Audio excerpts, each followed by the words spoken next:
তৈরি করব কিভাবে 1 কাপ গুঁড়ো দুধ দিয়ে দোকানের মতো কালো জাম তৈরি করা যায়।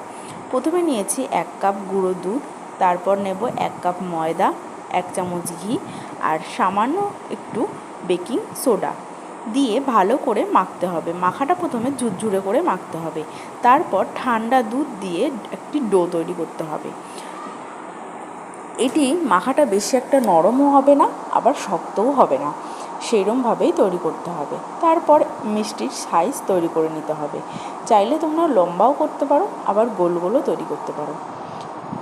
তেল গরম করে, তেলটা খুব একটা গরম হবে না, সামান্য একটু গরম করে ওর মধ্যে দিতে হবে 1 চামচ ঘি দিয়ে মিষ্টিগুলোকে আলতো আছে ভাজতে হবে।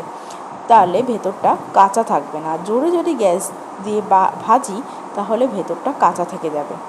তারপরে একটি বাটিতে 1 কাপ চিনি আর 2 কাপ জল দিয়ে ওর মধ্যে কটা এলাচ দিয়ে ভালো করে ফুটিয়ে শিরা বানিয়ে নিতে হবে।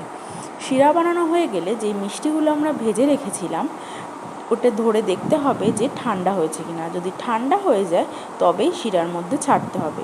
শিরার মধ্যে ছেড়ে কিছুক্ষণ নাড়িয়ে নেওয়ার পর আধা ঘন্টা কিংবা 1 ঘন্টা ধরে ঢেকে রাখতে হবে, যাতে পুরো শিরাটা ভেতরে ঢুকে যায়।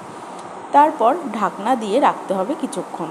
তারপরেই রেডি হয়ে যাবে আমাদের কালো জাম।